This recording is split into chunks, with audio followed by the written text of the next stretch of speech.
For today's makeup lesson, we are going to talk 5 pro tips that you probably never knew. Okay, blew my mind. Seriously, whenever I figured these things out, I thought for the longest time, why did I not already know that? Okay, first pro tip number 1. Did you know that you should put on your foundation and then your concealer? Yes, and I will show you why. Okay, this is our Liquid Touch foundation, by the way. My color is Taffeta. I will apply a couple of drops to my brush. Ours turns to a matte powder finish, so it's best applied with a brush like this. So I'm going to use the back of my hand just as a demo. Now, it's nicknamed Photoshop in a bottle because, I mean, it covers up just about every imperfection. You see how it's a flawless finish? But let's just say that over here you could still see my vein. Now, if you were to have put your concealer on, or your first, and then tried to put your foundation on over it, well, that foundation is looser. It's more liquidier. So it's going to kind of move your concealer around where it doesn't cover as well. So then it would make more sense to just put your concealer on last. So let's just say that there was a vein right there and I needed to cover it up. So I would put I really wish I didn't have any makeup on because then I would show you with my face first. Okay, so right where it was, then I'm just gonna pat that into place. I'm not gonna move the product, I'm not gonna rub it with a brush, but I'm just gonna pat it. And it's gonna cover so much better in that one spot when I put it on top of my foundation. Then I can just go back with my powder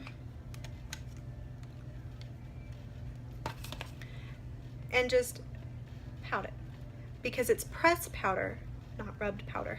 That's why it's called pressed powder for a reason. And then you can just go back and kind of pat it over it, and you have a flawless and perfect finish using your foundation first and then your concealer on top of it. Okay, next pro tip. Do you know that you should use the same exact shade of concealer that you use of foundation if you are needing to cover any really bad blemishes or any dark mommy circles?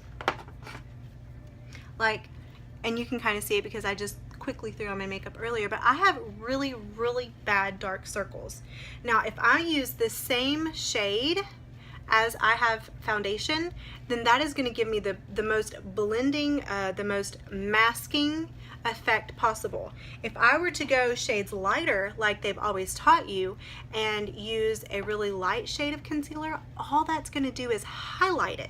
You don't want to highlight those blemishes, you don't want to highlight those dark circles, you want to mask them. So for masking, you're going to use the same shade of concealer that you use for your foundation. Now, if you're wanting to use a highlight effect, then yes, you will go lighter with your concealer. So that was pro step number 2. Pro tip. Okay, now let's talk about pro tip number 3. And let's just say that, like right now, it's been a really long day. I've got some dark mommy circles. I didn't get much sleep last night. I need to mask, and I need to brighten my eye. So pro tip number 3 is to brighten your eyes. Use a light shade of concealer and a dome brush, and this I am going to show you. So this is Organza. This is shades lighter than my regular shade. Now, I already have all my makeup on. I have a complete look. Now I just want to go and I want to mask this. So I'm just going to use this dome shaped brush and I'm just going to kind of buff it. I've already masked my circles as much as I could, but now I need to brighten my eye. So just using small circular motions, I'm brightening my eye with my light shade concealer and my dome brush. Then I'll go back with kind of a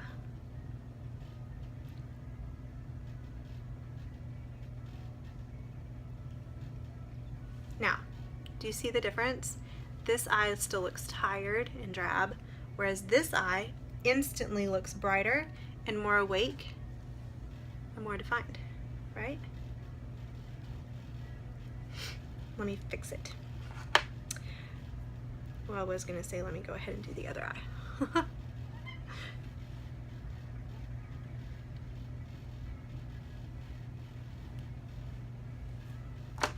Okay, I'll fix it in a minute. Now, tip number 4. If you want to widen your eye, let's say you have really slim, slanted eyes and you want to give it more of a opened look, use white liner in your waterline, just like this.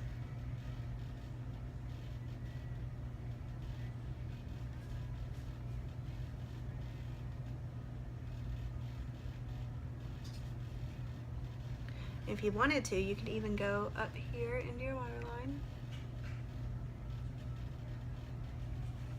Now, if you are wanting to close your eye, give more of a smoky look, you're going to use a dark liner right in your waterline.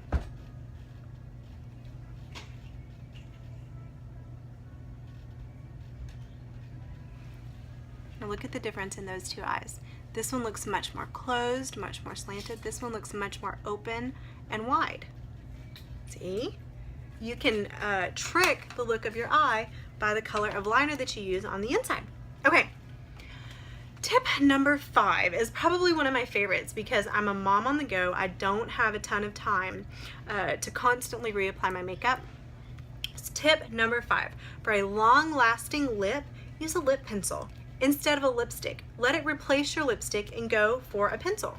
You can totally fill in your entire lip with a pencil. And before I do, I use my eye primer for like everything. It's such a trick of mine. So that's probably an added tip in there. So we'll make it 6 tips. Just using an eye primer on your lip. It's gonna make it go on easier and it's gonna make it stay longer. And see, that's actually what I already had on my lips already. It was a lip pencil. So, using a lip pencil to fill in your lip. And it's gonna last all day. And you don't have to constantly reapply. See? Now, simple, easy peasy steps. Simple tips that you can use to enhance your look or enhance your makeup. If you have any questions, need any help with some color choices or whatever, hit me up in the comments. I'll be happy to help.